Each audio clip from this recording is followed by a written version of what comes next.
there's probably only a percentage of that's highway interchange. Yep, we're you're gonna moving into okay. that, yep. Okay. And my question was, the red lines dictate, or detail where infrastructure like roads, water, sewer is applicable without stretching it out 10 miles, Correct, okay? correct. Those are our designated growth area boundaries.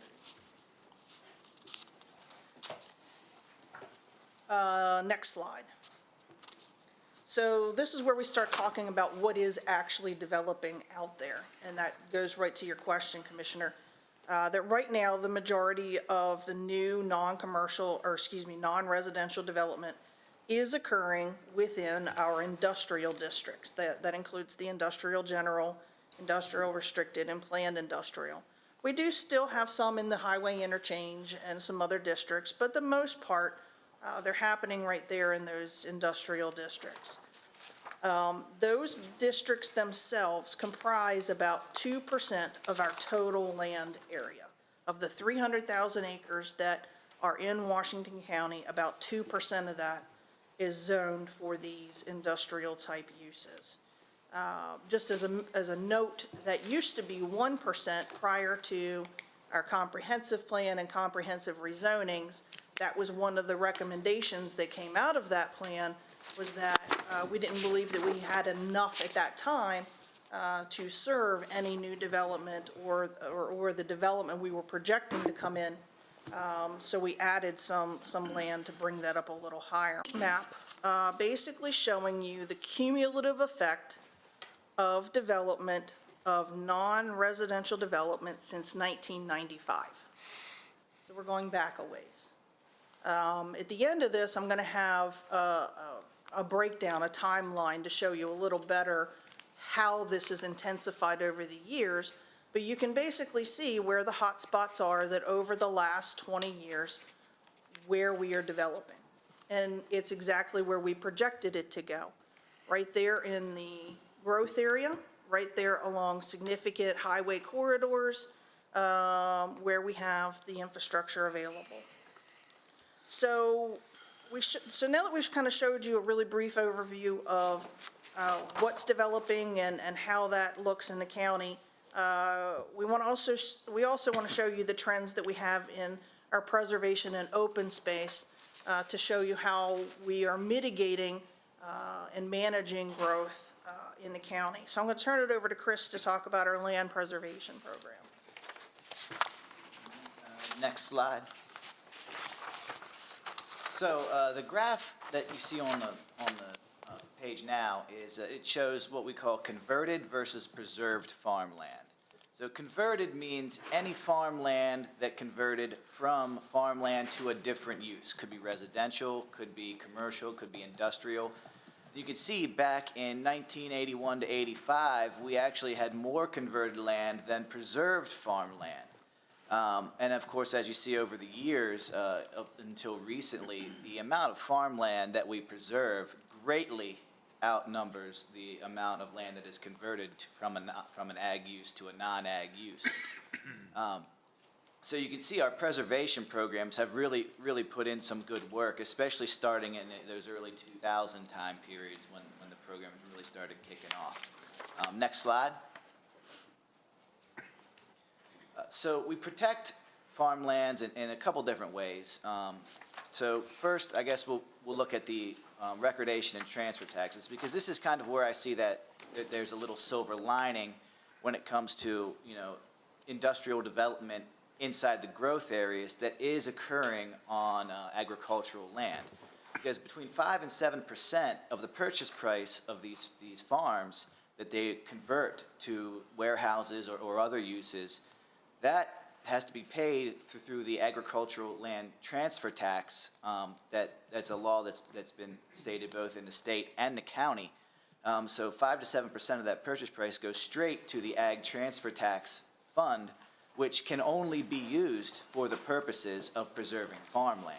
And while maybe the warehouses are not as pretty, but as an open farmland, what they are allowing is to, out in the rural areas, they're allowing us to preserve far more land than we could have elsewise. Chris, could I just ask a question for? Sure. Between the 5% and 7% of purchase price going toward preservation, do we get that total money, or does the state get some of that? The state gets some of it. We have two different ag transfer tax accounts. We have the county account and the state account. So the state does recoup a small portion of the state ag transfer tax that it is incurred on these transactions. But the larger portion of it goes to county for the purpose of preserving agricultural land. Of course, then we've got general tax dollars. Those tax dollars are collected at state, local levels, and then they are, and at the federal level, and they are doled out to individual counties for programs that are for preserving open space. And we use those for, almost all of our programs that we use. And then we've got the Forest Conservation Act, which Travis can go into here shortly. And then, of course, citizen input.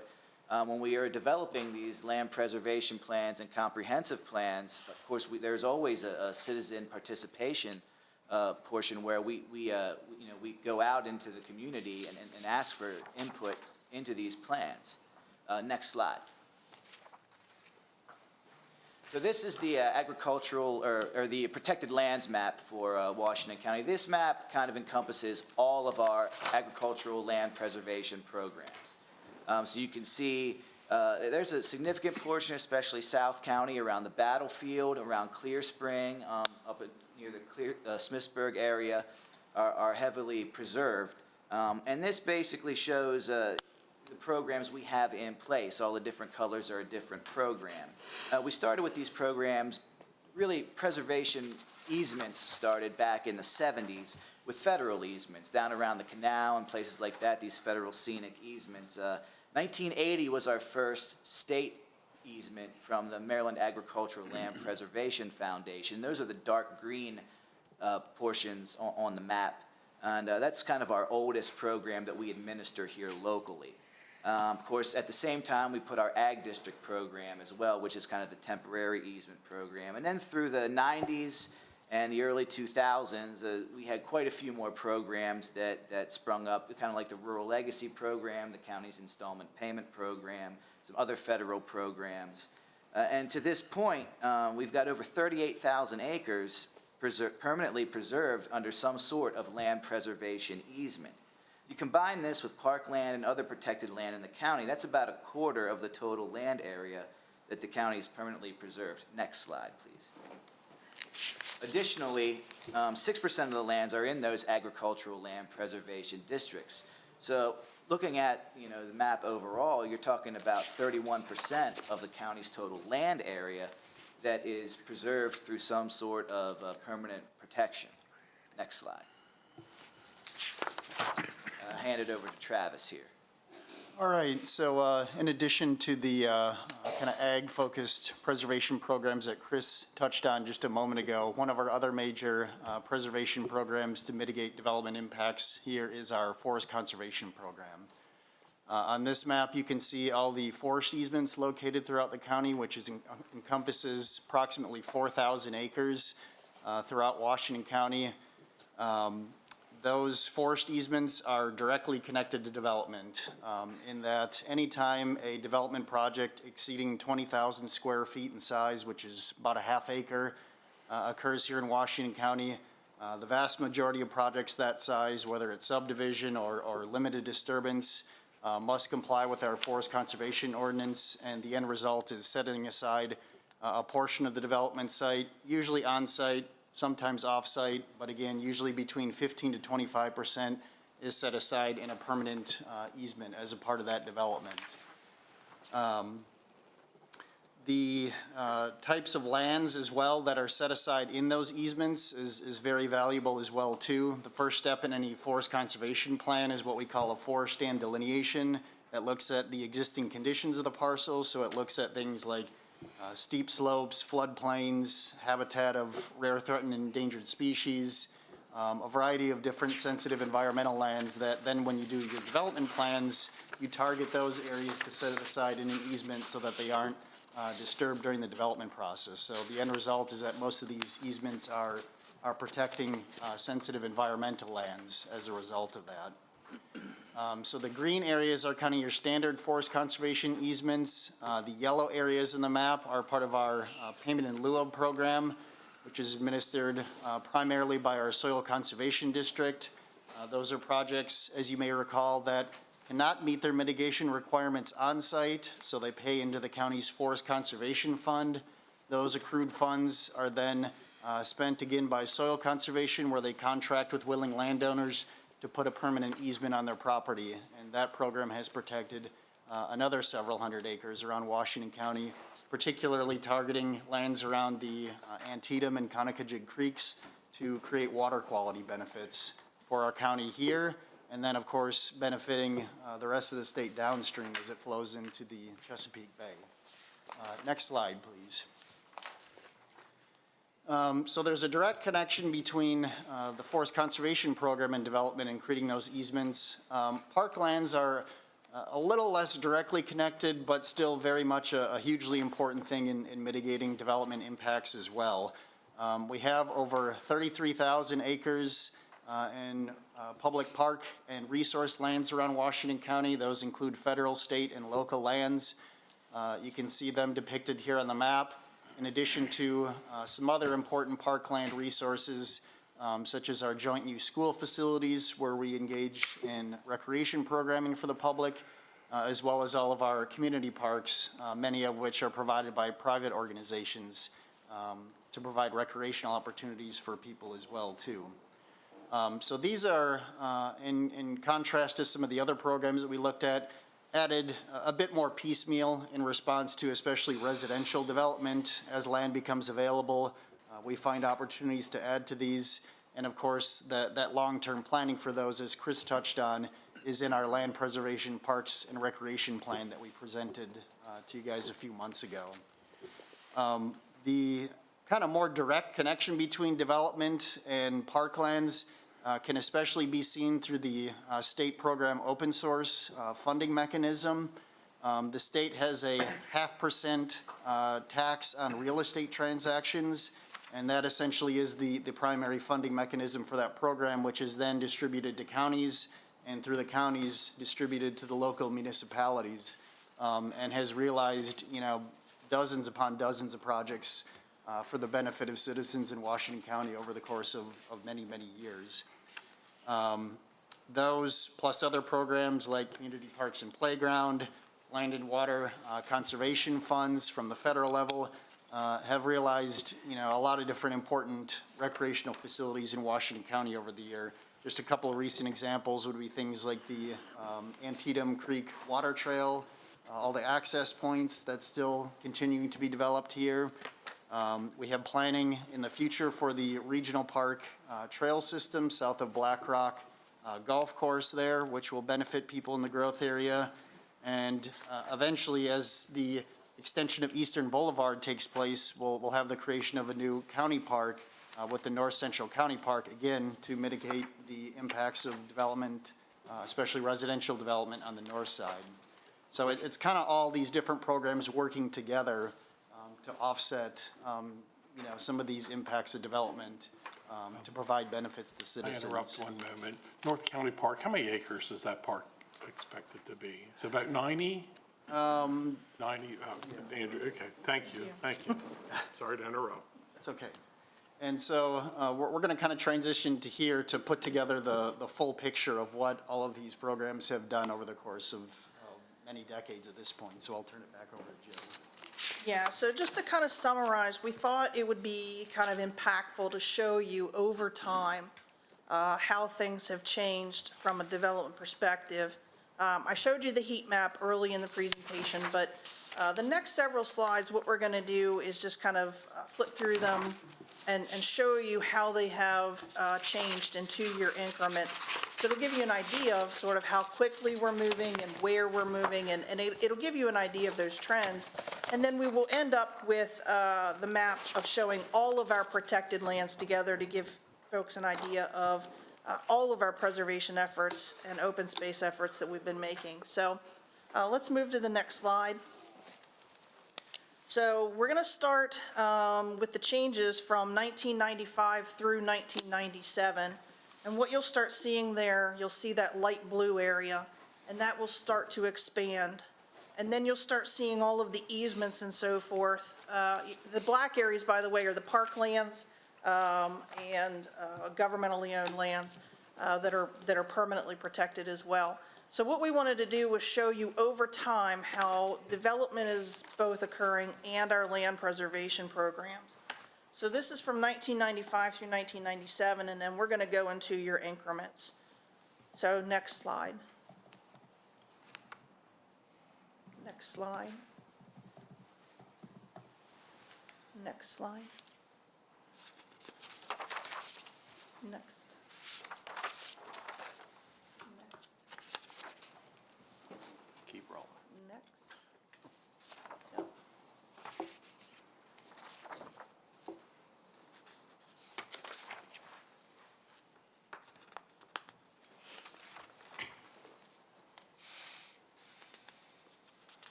Right there. So now we're up to 2021. So again, what we want to emphasize here is that growth is occurring where we planned for it, where we expected it, where it's supposed to go. And again, we've made just as hearty of an effort in our preservation and our parkland programs to retain our rural character and maintain that heritage. The final slide, if you go to the next one. Oh, well, that's current, I'm sorry. One more. This shows you all of the protected lands put together. This shows you all of the agricultural land preservation programs that Chris talked about, as well as all of the the park space and open space projects that we have acquired over the years through federal, state, and local money. This goes back to that 31% number that we quoted you earlier, that 31% of Washington County is under some form of protection.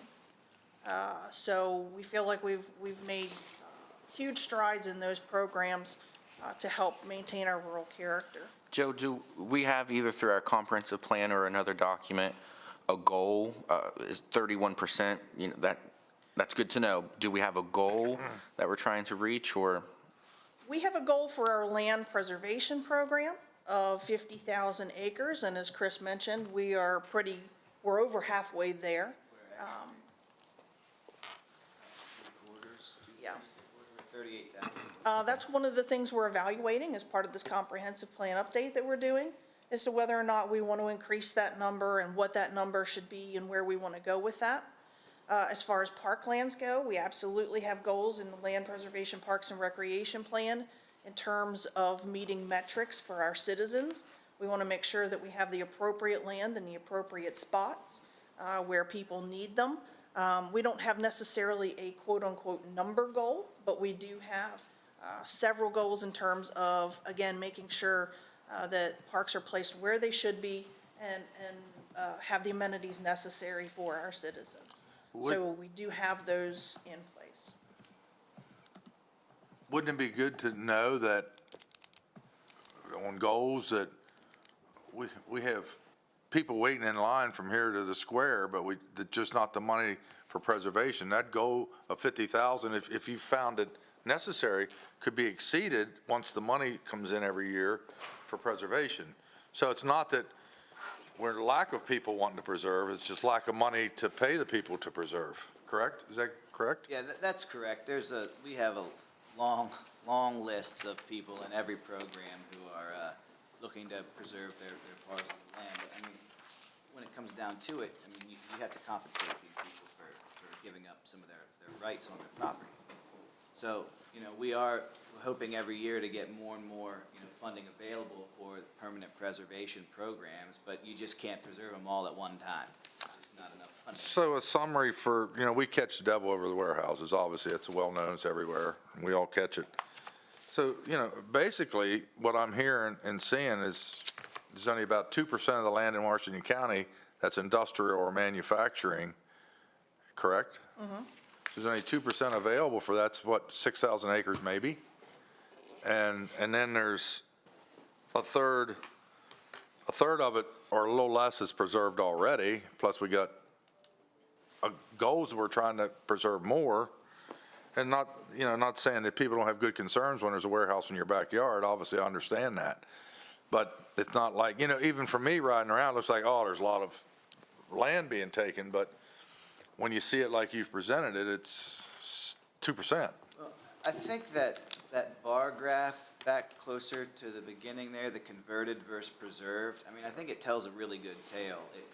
It shows, how much land turned into something that wasn't agriculture and how much land was preserved so that it must remain agriculture or open space of some sort over the years. We're trending in a really good direction as far as what we're preserving versus what we're converting. Can I think that your presentation really makes a good showing to the citizens as far as how much land is really being kept,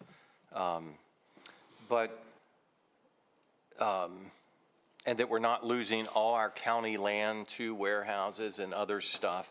But the concern I have, and I think that the majority of citizens have, is that the majority of citizens live in or near that 2% area. And so, when you have 200 acres of farmland or whatever, and so I think the presentation's good to show that we're not using it all up, but the concern is the majority of people live in or near those areas. And so we need to bring a good balance to this growth area.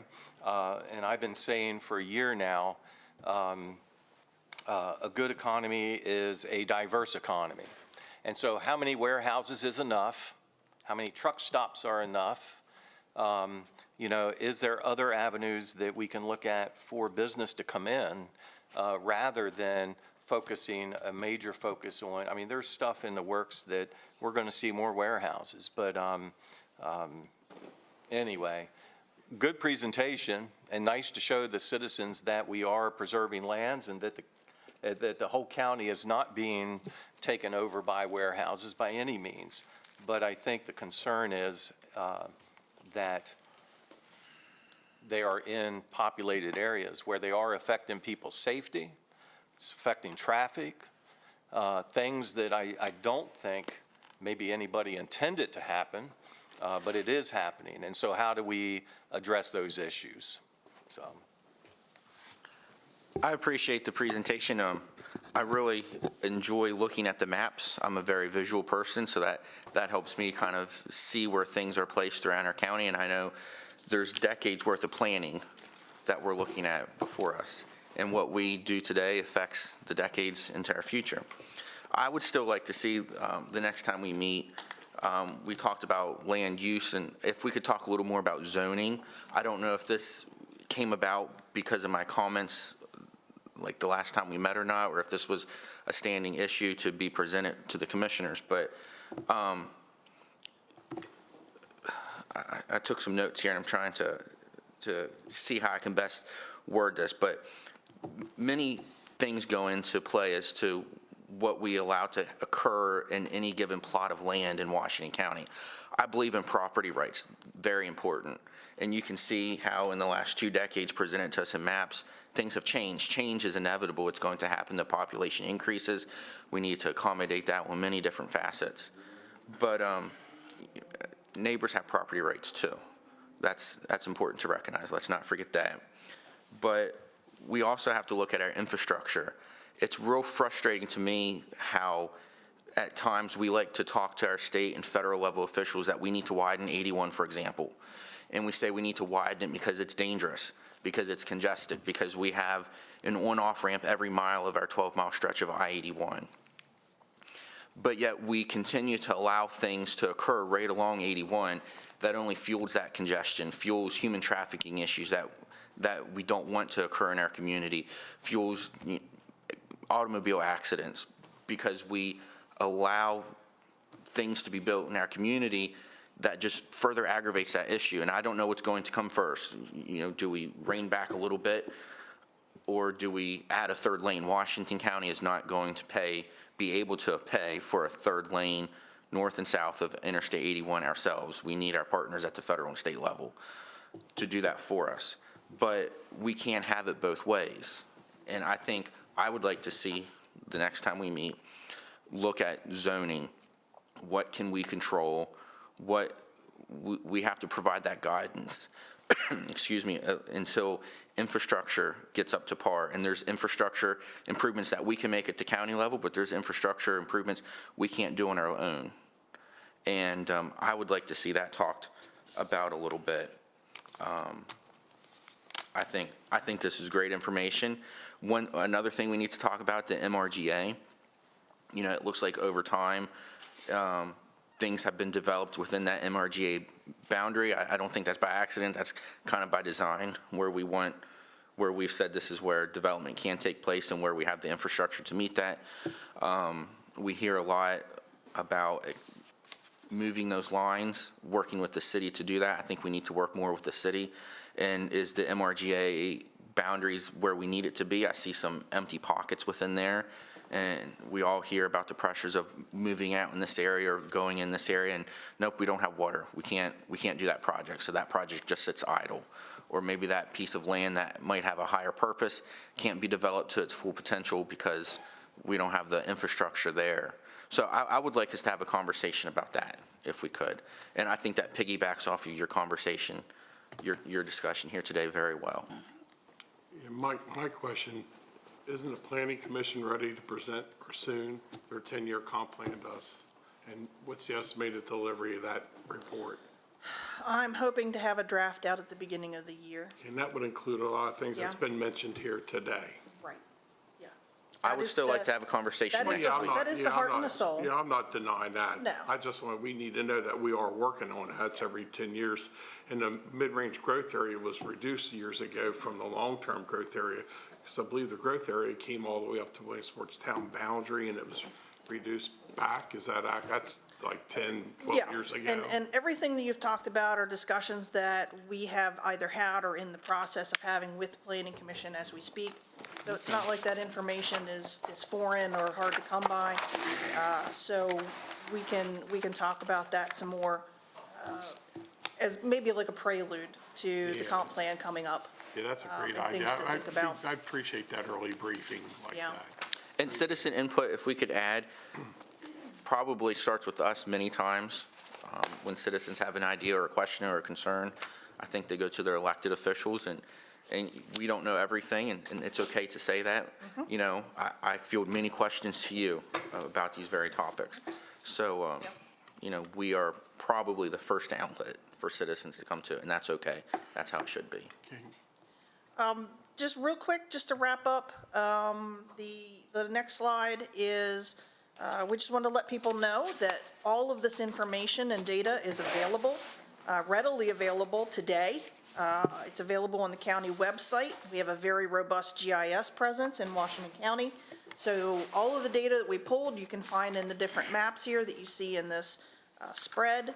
And then finally, we do encourage people to stay informed, and we encourage people to give us a call when they have questions or concerns, because, yeah, that's our job. That's what we do.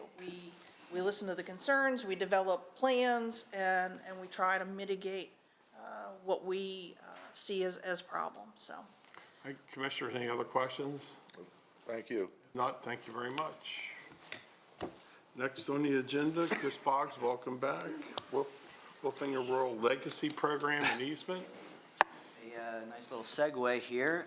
We've got the Wolfinger Rural Legacy Easement Project. This property, the Russell L. Wolfinger property, is located at 18465 Manor Church Road in Boonesboro.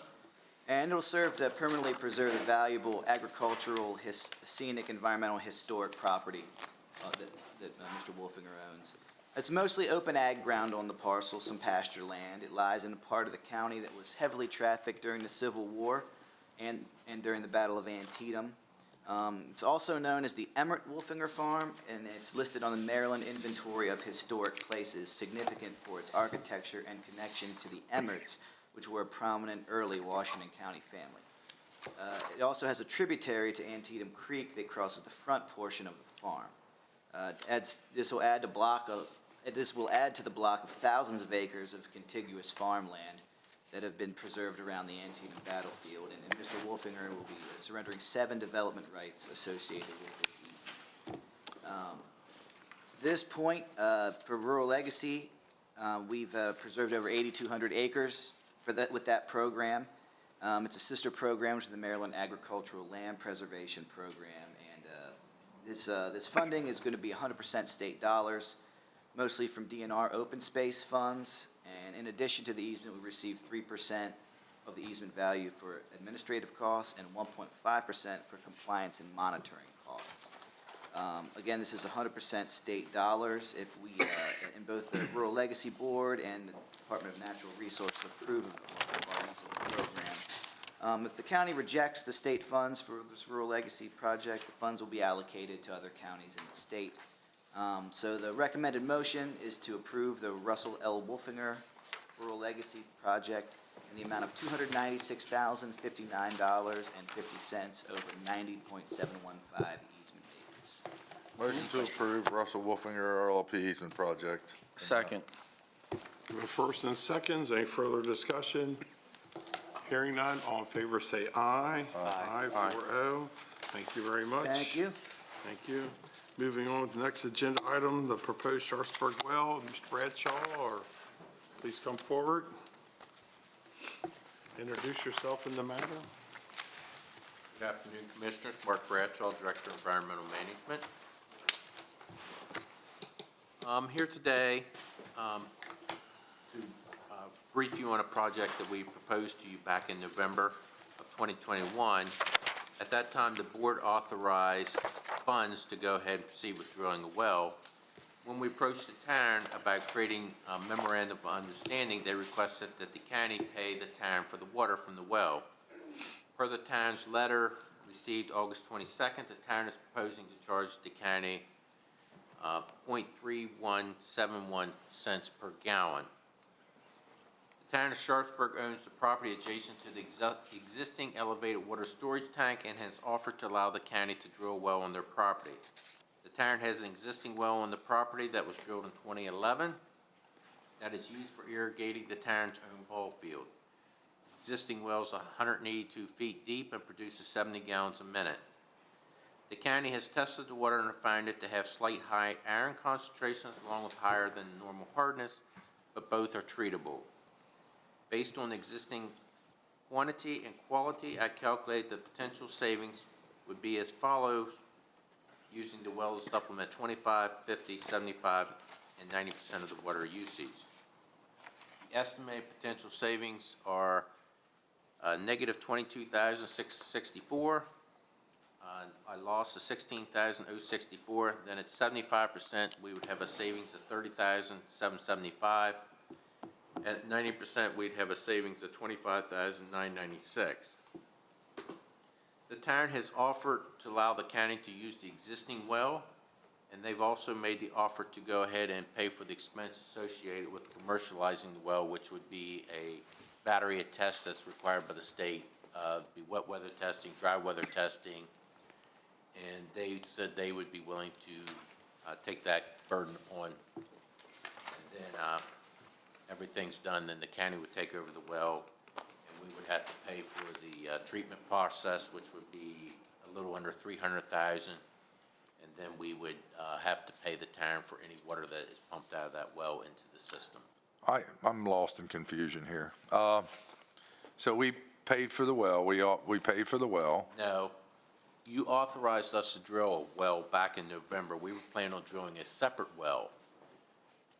The town, when we approached them about creating the documents to allow us to do that, they in return said they wanted to be paid for the water, and then they offered the existing well that they have to us. Okay. And said they would pay for the commercialization and the extensive testing that's required. But the condition is we have to pay them for the water, which drastically impacts the potential savings. When I presented to you in November, the savings were a lot higher because we didn't have to pay for the water, but now they want to be compensated for the water that's been drawn.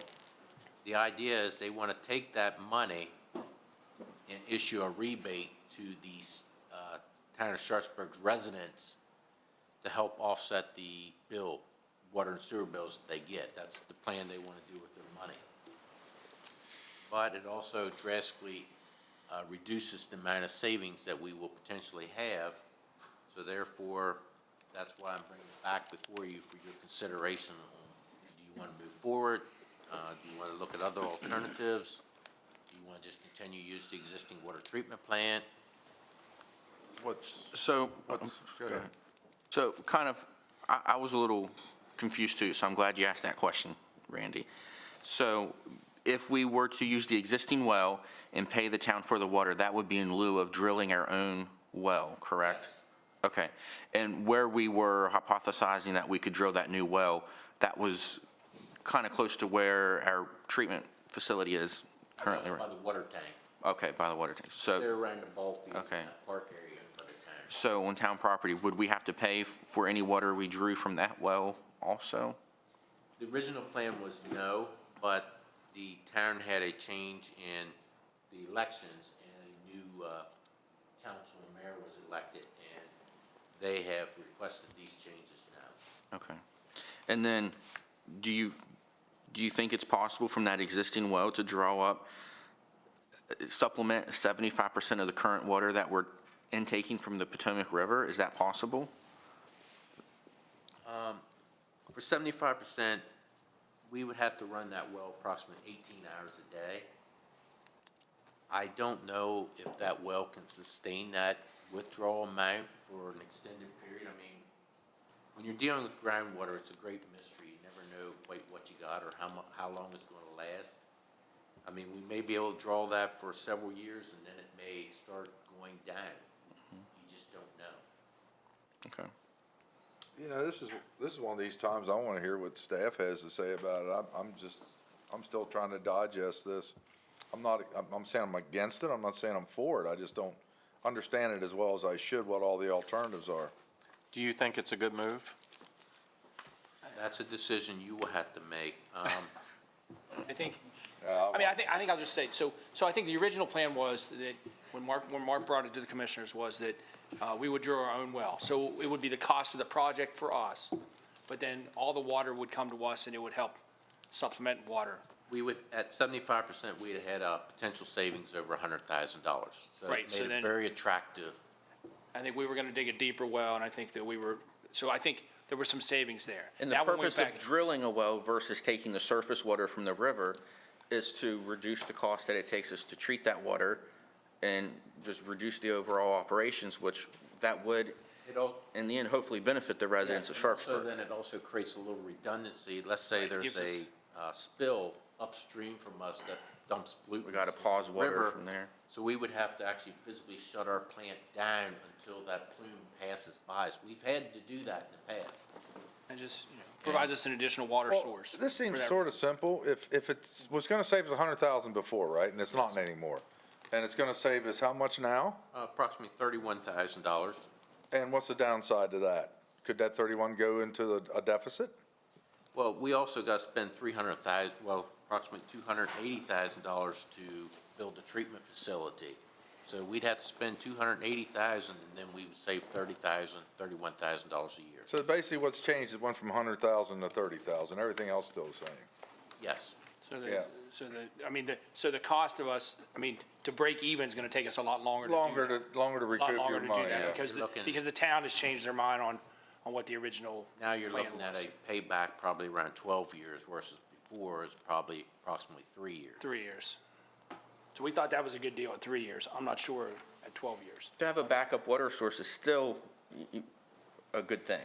Yeah. You know, It absolutely It's is, but still the a question you benefit. ask is one that I asked too, and I don't know the answer to this, is that, and Mark said it's hard to tell, but, if we do this, we don't know how long that will last, so, I know our Sandy Hook wells, we are starting to see a decline in production in them wells, and they've been in service for approximately 20 years now.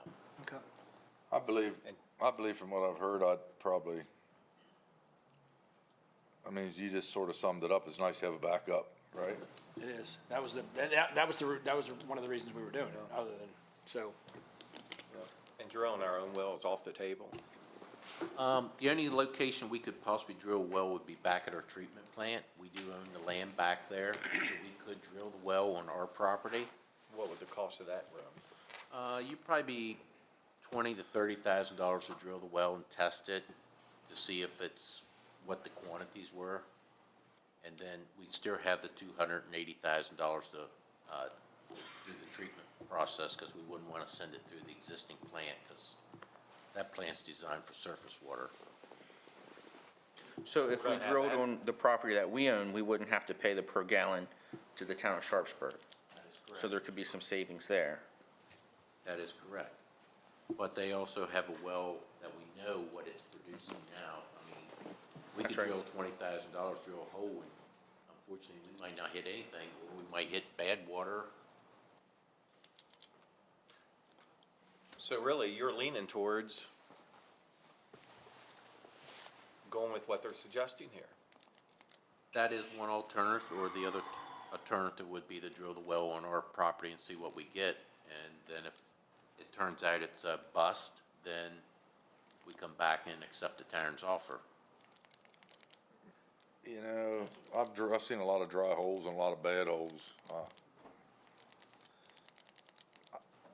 I don't like any of it really, but I'd probably be more apt to.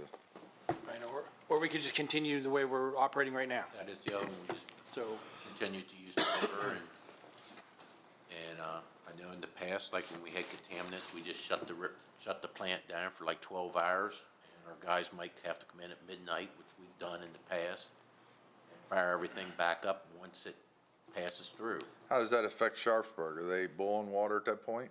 No, we have enough capacity storage-wise. We can sustain 12 to 24 hours without, we have a 100,000 gallon back at the plant, and then we have a 250,000 gallon tank, so that's 350,000 total capacity. And the town uses about 100,000 gallons a day. So I'll be honest, I kind of like the idea, though, of the town people having a little bit of a discount on their bill. I know one thing I heard as I went around Williamsport and Sharpsburg was the amount that they pay for water. And so it would help them in that way. And it sounds like that's the way you're leaning. I mean, you're the professional. when it And comes so to that's gra- why when- when I asked you, I mean, you get paid a lot more than I do, and so I respect whatever your opinion would be. And so I wouldn't have a problem agreeing to this. I think- It sounds like you're leaning that way, and it would save the Unlike citizens down there a Commissioner little. Wagner, I've seen wells that produce great, and you just move a half a mile away, and you get absolutely nothing. Well, yeah, but you know that what this well's already That is producing. correct. That's my point, so it sounds like you're leaning towards going with their proposal. Yeah, this deal is not the same as we had before, but it is to Commissioner Kiefer's point, it is a good backup. I believe I'd be okay with it. yeah. I mean, you're right. Like I said, this deal is not, as good, I'll put it in No. quotes, as good as the other deal. But I do agree, I mean, a backup water source is always a good thing. Commissioners, our consensus to move forward with this? Yeah. Yeah, I'm I good. agree. I see 4 nods. Thank you very much. Next up, bid award, bulk delivery. Brandy, please come forward, introduce yourselves in the matter. Good afternoon, Commissioners. Brandy Nagelbauer in the Purchasing Department. Zane Rao, Deputy Director of Highways. The first recommendation I have for you this afternoon is the bid award PUR 1571, bulk delivery of road salt. We move to award the contract for the purchase and delivery of bulk road salt to the responsible bidder, Cargo Incorporated, out of North Olmsted, Ohio, who submitted a price of $85.61 per ton. On August 17th, the county issued an invitation to bid for bulk road salt. The salt will be purchased on an as-need basis to be used on county-maintained roads for snow and ice control. The county uses an average of 15,000 tons of road salt annually. The contract was tentatively to begin October 1st, ending April 30th, 2023. The above recommendation are for county requirements only. The city will make its own independent award. And I do want to note that there are a couple towns that have contacted us to use this contract as well.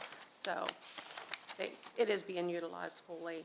The county guarantees no minimum or maximum for salt deliveries. The invitation of bid was published in a local newspaper, the county's webpage, and the state of Maryland's eMaryland Marketplace Advantage website. 24 companies downloaded the document, and we did receive 7 bids. Funding is available in the operating budget for these bids. Zane, with the cost of inflation, how does this compare to previous years? We had a 12% increase, which we're at 85.61.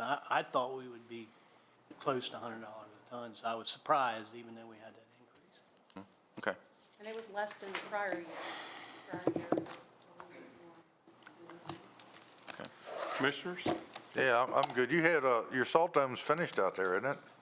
Just finishing up today. Craig Paving was doing some paving and, Yep. so, So all this will be stored in that? yes. Yep. Well, our district shops, our domes are already full Right. from last year, but yeah, this, we need to get it in. Motion to approve. Second. First and second. Any further discussion? Hearing none, all in favor say aye. Aye. Thank you. Next up, bid Thank you. rejection. Thank you, Zane. Bid rejection. Brandy, please introduce yourself and who else in the matter? Randy Nagelbauer in the purchasing department. Eric Jacobs, Division of Fire Emergency Services. The next recommendation is a bid rejection and a bid award for PUR 1561, performance testing for hoses, pumps, and ladders.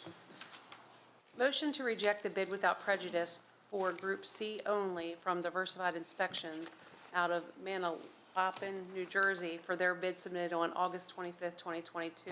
The bidder did not submit their bid based on the quantities advertised or per the structure set up in the invitation of bid. We also to move to award the bid for Group B to the responsible bidder, Diversified Inspections, for their bid they submitted in the amount of $62,210. On August 3rd, 2022, the county issued an invitation of bid. The invitation of bid was advertised in the state of Maryland's website, the county's website, and a local newspaper. 10 companies downloaded the document, and 1 bid was received. This contract is for a term of 1 year, with the option for the county to renew up to 2 consecutive 1-year terms. And there is available funding in the operating budget for this department for these services. Motion to approve. And reject. Is there Motion to approve and reject. Is that 2 motions or 1 motion? one motion? Is it- You wanted to, I believe I you've need got it to- written down there. You want to, Okay. however you want to phrase it. Motion to reject. Second. Discussion is, are we within our rights? This has been vetted. We're not in violation of anything. Be sued. Yes. Thank you, Rick Curry.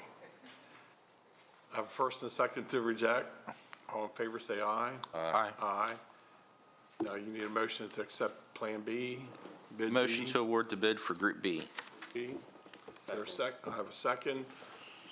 Any further discussion? Hearing none, all in favor, say aye. Aye. Aye. Thank you very much. Next up, back, please introduce the subject in the matter. Randy Nagelbauer for the purchasing department. Kelsey Mace, Interim Chief Financial Officer. The next recommendation is for the contract award PUR 1570 Bond Counsel Services. Move to award the contract for bond counsel services to the responsible bidder, Funk and Bolton, out of Baltimore, Maryland, for a total proposal of $107,100, plus out-of-pocket expenses related to bond issues. RFP was advertised in a local newspaper, the state of Maryland's website, and the Washington County website. 16 companies downloaded the document. 5 of those companies were present at the bid pre-proposal, and 4 proposals were received. Of those 4 proposals, the committee assigned to this contract agreed that these proposals were responsive, so we did open all to evaluate the pricing. The term of this contract is for a period of 1 year, tentatively to begin November 1st, ending October 31st of 2023, and the county has the option to renew up to 4 consecutive 1-year periods. There's funding available budgeted for all departments utilizing this. Is that the same one as last time? Same company or? Yes. Same. Yes. Motion to approve. Second. First and a second, any further discussion? Hearing none, all in favor say aye. Aye. Thank you very much. Next up, bid award uniforms. Thank you, Kelsey. Brandy, please introduce yourself and guess who has how many days left in county service? 60. So he always knows the days. You always know the number of days. Minutes and seconds? Thank you very much, Sheriff. Randy Nagelmeyer for the Purchasing Department. Sheriff Doug Mullins. The last recommendation I have for you today is the bid award PUR 1569, uniforms for the Washington County Sheriff's Office.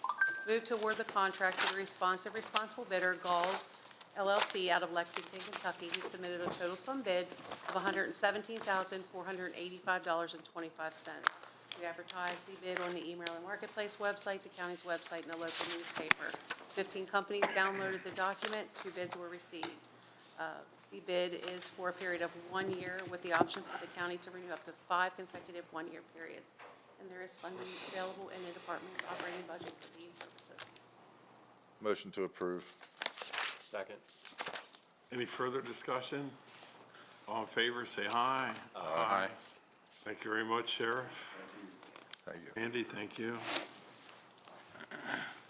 Next up, purchase of vehicles for departments. Mr. Curry, Sergeant Matheny.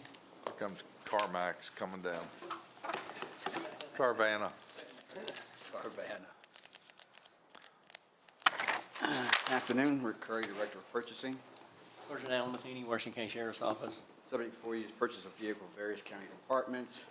Recommendation, move to request board approval for the following departments to purchase vehicles via state Maryland contract. Sheriff Office, 1 pickup not to exceed $60,000. Highway Department, 2 crew, 1-ton crew cab trucks not to exceed $112,428. 1 pickup truck not to exceed $29,400. Wireless communication maintenance, 1 pickup not to exceed $60,000. Division of Emergency Services, 2 pickups not to exceed $130,000. Airport, 2 pickups not to exceed $140,000. As you can see, the explanation is there will be a grant submitted for the $140,000, and then there are 105 will be what's on the county. Anything above that will have to be made up the difference of the department's budget. The reason we're asking for permission to utilize a state contract without going through the bidding process, manufacturers have changed their business model. They do not offer the vehicles, they only accept a certain number of vehicles. Anything that's on the lines and haven't been accepted, they get canceled. We've had a number of vehicles canceled. This will give the departments an opportunity to get those vehicles that we have lost. And I will say, going forward, we probably will see more of this. All these vehicles they're budgeted, they're in the budget budget. The vehicles. problem is, we just have the short time frame. Yes. You remember, 2 Yep. weeks ago, we had a special meeting because we had to do it, because we only had a Same thing. 3-day window. So this is coming up again, so we were trying to reach out Yeah. and see what other departments that would affect, so. That window You will, guys- All right, you guys all right back there? All right, So you're- I'm sorry, I didn't mean to call you, you knew there was, I just want to make sure. Like Rick said, I think we've only got about a 4 or 5 day window is. for 1-ton pickups. So we just need to be able to, Right, so these are planned vehicles, these are budgeted items. Yes. But we just don't have the time to come in, get them on the agenda and come in. So this would give them an opportunity to purchase those vehicles up to a certain amount. right. Is that what we're asking for approval to? You're not exceeding the budgeted amount that was budgeted for the vehicles. Motion to approve. Second. Well, before you're making a motion to submit and accept the funding of 105. That's included. For the No. That's the application, the grant that they're going to submit also Okay, for. say that out Yes. loud so we know. There's going to be a grant application submitted for the $140,000. Anything other than the $105,000, which FAA will pay, will be on the department's budget for the difference. Okay, that's the motion. I'm sorry, Randy, to interrupt. You're good, you're good. I'll second it. First and a second. What he said. Okay. Randy, you were the first. No, he was the first. First and a Charlie's first, I second. Any further discussion? Not all in favor, say yes. Aye. Aye. Thank you. Thank you. Next up, Lobbying Coalition County Administrator. Thank you, gentlemen. All right, so I don't know if you want to, I'll just generally start out. So the Lobbying Coalition is putting together its list of agenda items. I think you all have that in front of you. So obviously, some of the county ones, obviously I-81, I-70, are put forward by the county. The Dolman Black Heritage Museum, and I sort of look across at Commissioner Kiefer. I know that was one that you had brought up last year, so it's there now, and so we may have to, if that's something that we want the lobbying coalition to look at, we need to provide some additional information to them about that. So I'm not putting you on the spot, other than I know that you brought it up last year, I think. And No, if we could, if county staff or someone from the lobbying coalition could reach out, I know I would call this a county/city initiative, but if we could have someone reach out to help them or help us fine tune what that request might be. Okay. But I believe that should maybe come directly from them. from them, okay. My support for the lobbying coalition, I mean, this was a big contingency for myself. Okay, all right. And so, and I think two other ones, and Kirk will jump in here at any time. Kirk and I participated in a meeting last week, I think it was. We had asked them to add further funding for the Public Safety Training Center for some future phases of that. And Dave's here if we want to talk about that. And, I think if we're going to do that, we need to give them some specifics about what we would be looking for. And the final one is the Pittsburgh Institute of Aeronautics. I know that they're doing an expansion, and I think they're funding. I think there's a gap in funding, so we added that. So we added that temporarily on behalf of the county. But we wanted to come and talk to the commissioners about that. So, Kirk, I don't know if that was a. Yeah, I mean, that's the overview. The coalition's looking to finalize its package. We wanted to show you what the items of discussion are in the event that there was anything on there that you took issue with. And we also wanted to discuss with you what had been put forward on the county's behalf and confirm your support for those items. Yeah, actually, it's a good point that I didn't mention. Obviously, this is the tentative list that they put together. Yes, or anything on the list that you may have concerns with. Was there anything that was blocked, that was put in red that we're not seeing, that was blackballed already? I don't see any red on here. Remember the color code, green, yellow, red? I just want to see if something was taken out that we had, I can't believe might have done. Yeah, there was nothing that we had put forward that was in red. I'm trying to remember if they took anything off. There's a policy, explain this if I'm incorrect. Each entity belonging to the coalition could do a veto or something. Good point. Yeah, that's correct. How's that So work? the different partners. Are you colorblind? Yes. That's true. So, yeah, I think that was because Boonesboro has decided not to be a partner in the lobbying coalition this year. So, they were a partner last year. They've decided not to participate. So they. I'm sorry. So you're right. That's why that one is in red. Could explain the veto policy, how it works. I think each partner can veto, I believe, anything that somebody puts forward. So these what you see on here is things that different partners have put forward. What's in green, so what we did last week, we went over it all. So what's in green are things that at least the people that were on that meeting were like, okay, we're going to go forward with that, subject to the approval of the partners. The yellow is even the entities that are submitting it they're not completely pushing that forward yet. We're still waiting on that, right? When will this be finalized or? Well, this is your chance for input today. Okay. Yeah, I think they're hoping to finalize it, in October. Does this have anything to do with that lobbyist Bruno? No, Bruce Brown, no. Yeah. No. This is the Community Lobbying Coalition. John Favazza is the lobbyist for the coalition. And there's like 7 members, Hagerstown. Yeah, it's the city, the county, the town of Williamsport. Who else is, I should know all those off the top of my head, but. Mr. Kirchhoff and then we're here a couple weeks ago, you were absent and they gave a description of all the partners. All right. The only thing I see, and I just want a clarification, so someone doesn't accuse me of dropping the ball here. Boonesboro Water Reservoir Improvements is red. That means Boonesboro is fine with that being red on there. They're no longer a member of the coalition. They're not a member of the coalition. So why was it even on there, I guess is my. Plus, they were considering whether they wanted to continue their membership, and this was the item that they had put forward several months ago. Okay. Right. All right. And they've now, and they were a member last year, and this was on there last year. Do they feel the project will receive the support it needs regardless? I mean, are they I don't know. Don't know they weren't. to pick up their request? Are we able to do that? I don't know the answer to that. I mean, I just know that at the last meeting, the last coalition meeting, they mentioned that the town had notified them that they were not going to participate in the coalition. And that's therefore why it's in that shade. So that's why it's in that shade, because they said, well, they're no longer our partners, so You they. need a consensus to move forward with the project with Mr. Kiefer's request included on the Dolman Museum. And there was- Or we just, you actually- need a consensus? What do you look? Yeah, and there was one more, I think trying to look at where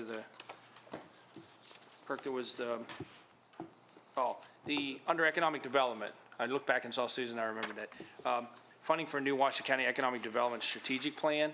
And we're trying to get funding other places as well, but, so we've put that on there as a placeholder until we hear whether we get that money from anywhere else. So that would also be a county initiative. So I guess what we're looking for is any comments, and if you don't have them today, you can provide those to Kirk and I afterwards, or sometime in the next few weeks. But if there's anything on here that the commissioners have a concern about, that we don't want on this list, and if you're okay with the ones put forward, by county staff relating to some county initiatives, and I guess I look at Dave, and we have to have a discussion about if we're going to ask for funding for the Public Safety Training Center, I think we should identify some specific project.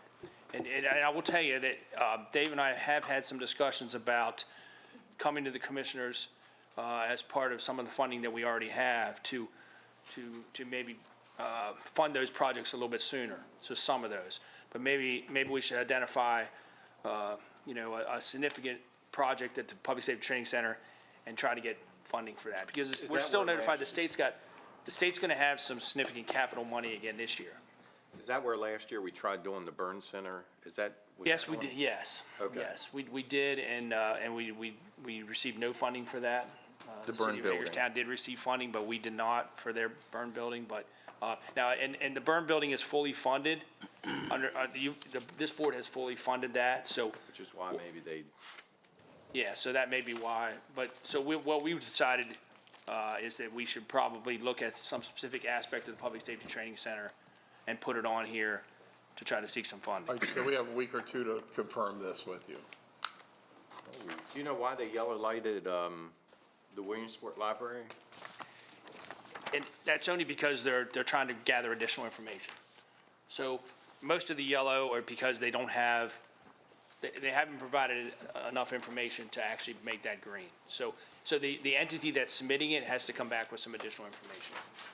So it's not that they're opposed to any, and the other thing I'll say about the Williamsport Library, just so you know, so our county staff has been working with them, and I think that's really gonna be a timing issue as to when the ask should really come, because it's probably gonna be a year probably down the road. But our staff is working with the Williamsport Library, so I don't want you to read anything into the yellow other than it's either timing or just the information has not been provided.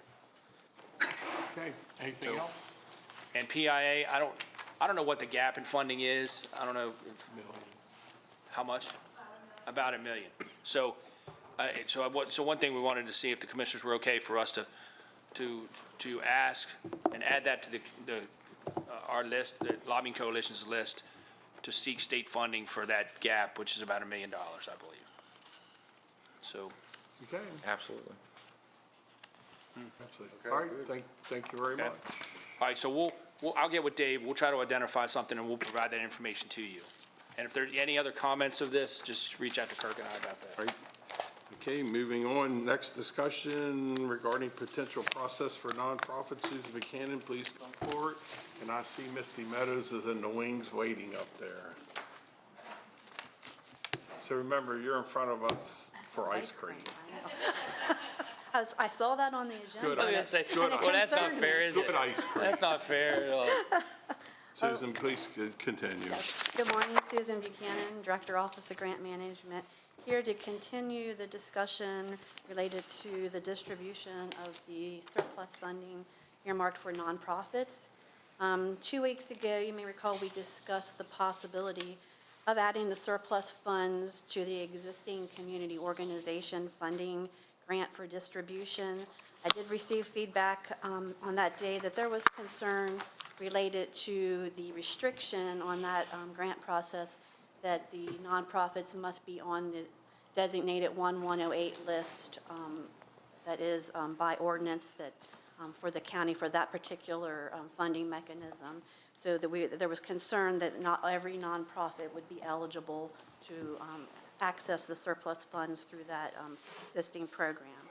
There was also some additional conversation that we could perhaps utilize the existing community organization funding committee in a separate process outside of the community organization funding grant that did not have that limitation or restriction placed on it. And I was directed to gauge the interest of the members of that committee just to see if that was a viable option for us, a road that we could travel down. I have reached out to the committee, and I've had 3 members that quickly indicated a willingness to serve in a new capacity for this funding. I do have one committee member who had subsequently resigned from the committee unrelated to this process. That person has been replaced just this morning, so I'll be reaching out to the new member to gauge her willingness. And then I have one member that I know that has said that she is unable to serve in an additional capacity. She can still do her community organization funding grant duties, but she could not do an extra duty. Based upon the response, I still would recommend moving forward with creating an ad hoc committee to determine the distribution of the surplus funding.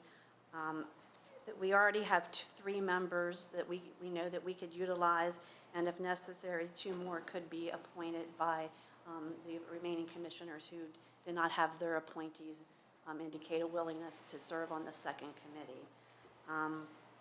The new committee that would then be able to review applications that would be solicited through the Office of Grant Management and make funding recommendations that would then be brought back before this board for the ultimate approval, either as they are presented or with any modifications that you would see fit, similar to how the process is for the community organization funding. The Office of Grant Management would create specific grant guidelines and an application for the new program and oversee the process just as it does with the other funding mechanisms that go through our office. If I would have a consensus to move forward with that new committee and this kind of go down this road, I could come back in our next meeting and present those specific guidelines for your approval moving forward. Susan, how much money remains? That's a question I'm going to have to verify with the CFO, but I think it's about 1.8. Yeah, that's what I'm That's thinking. what I thought. That's what I was thinking. Yeah. I think it's about 1.8 I think million. it's about 1.8, yeah. I said in my opening comments that I just think we're really mucking this up, and we have 19 agencies that we could today even make a decision on and provide them with funds and still have some additional funds left over. So I don't understand why as a, well, I'm understanding real quick since sitting on this board that government can take a lot longer than I feel it needs to make decisions. But I just feel we're mucking this up. We've set $3 million aside that we said that we would distribute to certain agencies that would make the request known. We've had a total of 22 agencies reach out to us, and we can fully fund all those needs and still have around $800,000 left. And so I don't understand why we're making some of these agencies wait. And today, I think I held it up. I don't see it here in front of me. I must have put it in my pamphlet. But even the Hancock Fire Department is reaching out to replace a roof that's failing. I don't know off the top of my head how much that total was, but you know, shirking might be a bad word to use. And I'm including myself in that I think we're shirking our responsibility to distribute these funds when we set them aside with the idea that we were going to do that. And we've already made a decision on 3 of those. You know, I just don't I don't see why we're making these agencies wait. And it would make your life a little easier A lot easier. by doing that. Susan, if someone submits, based on current COF grant guidelines that we would follow and what you envision to, have this ad hoc committee follow, if there was a request for a capital project, for example, would you require bids, estimates, other than just a dollar amount presented in a one-page letter? There's not a requirement with existing COF to supply bids for those types of projects. They have the ability to provide that. Does that make a case stronger for receiving those It funds? would make it stronger. It would be more approvable by the committee if they had that information, or at least quotes of some nature. That strengthens the application and the request. I understand your frustration, Commissioner Burkett. When funds were approved a couple weeks ago, for my satisfaction, 2 of those organizations were vetted because they presented to us on multiple occasions. That would have been the Community Free Clinic and the Commission on Aging. But I think some of these requests need more vetting. $250,000 was given to the Humane Society for a construction project based on a 3-minute conversation, and we saw no quote on what that construction will cost. So I think a vetting process is okay. I know it may take a little bit of time. Our citizens worked 52 weeks to assemble this surplus for us. I think just a couple more weeks to vet is We need okay. to vet, because some of these projects, Wayne, pardon me, these projects could come in less, and they've already got that money. Let's get them do that. So I'm going to support the consensus, you moving forward with what you proposed.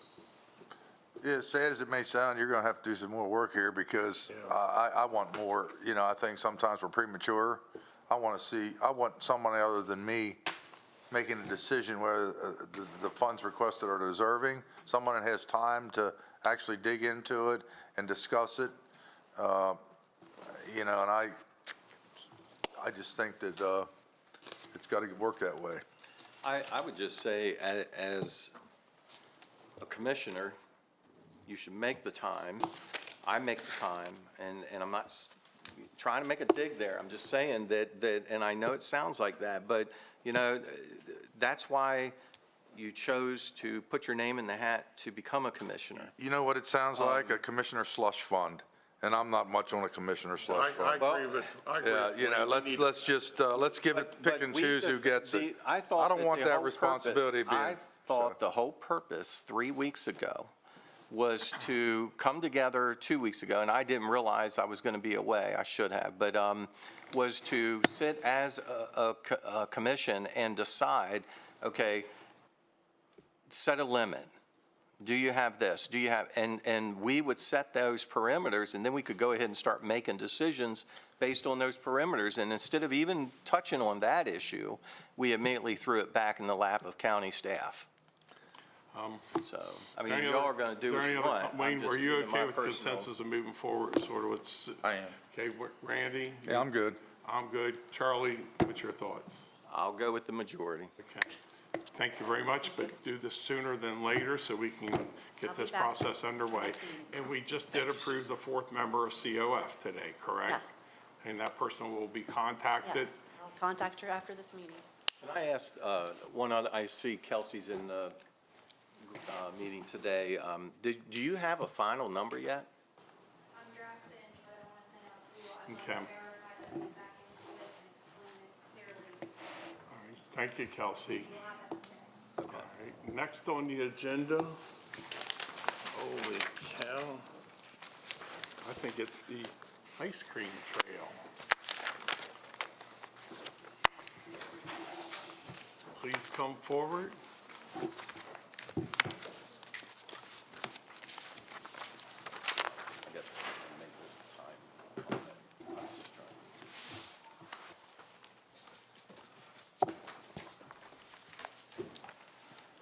Let's introduce everybody in the matter. Everybody up front row. Bring your guest up front. Sit with us.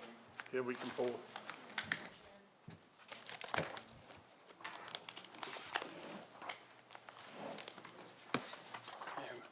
Mike wants some ice cream, take his chair. Mike, you only got a couple more minutes here. All right. Please begin. Introduce yourself and the topic. Good afternoon, Ashley Savito, Public Relations Coordinator in our Public Relations and Marketing Department. Good morning, Susan Grimes, Director of Business Development, and our guest today from Misty Meadows. I'll let you all introduce yourselves. Hello, I'm Betsy Herbst, Misty Meadow Farm Permit. Dave Herbst, Misty Meadow. We are here today to announce the Washington County Ice Cream Trail Favorite. Over the summer, both of our departments coordinated and promoted the Washington County Ice Cream Trail. It was a great success this year with a total of 310 submissions. When submitting maps, it was requested participants vote for their ice cream trail favorite. We counted the votes at the end, and with a big gap of over 30 votes, it was concluded out of the 14 locally owned shops. The favorite of this year is Misty Meadows. Yay. Congratulations. Comments from you, folks? I'd just like to thank you for sponsoring it because I think it did generate some interest in the county and around, and people getting out to different ice cream places. Mrs. Herbst? Well, I have information that your attendance at the Ravens game led to their victory. And happy belated birthday to you as well. So if you all folks would join me here at the flag. Yep.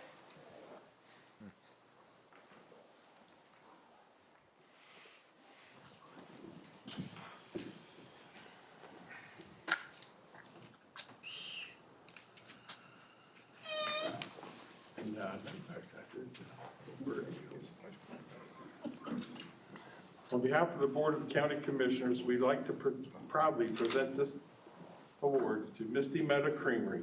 We, the Board of County Commissioners of Washington County, Maryland, hereby congratulate Misty Meadows Creamery, located in Pittsburgh, Maryland, as voted the 2022 Ice Cream Trail Favorite, and I'll testify to that because I was there several times. Participants that completed the 2022 Ice Cream Trail voted your stop as their favorite place to enjoy ice cream.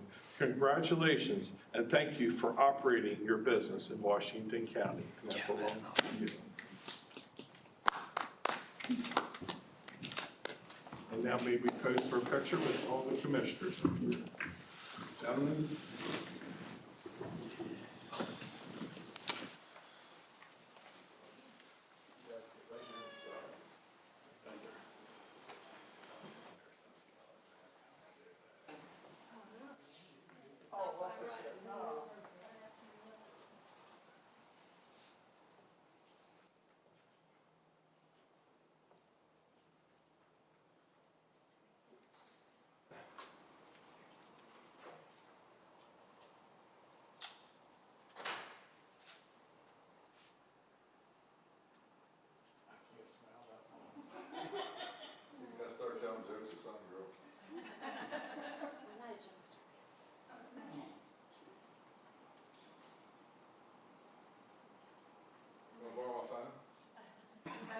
Is it out of film?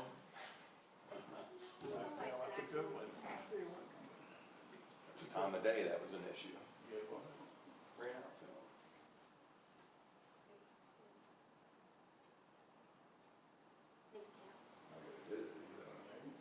Congratulations, guys.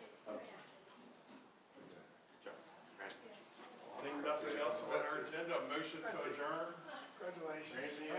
Charlie, motion to adjourn. Motion to adjourn, and is there a second? Yep, you get to pick All the right. first flavor. Second, Randy. We have a second, Randy. All in favor, say aye. Aye. Thank you very much. We're done.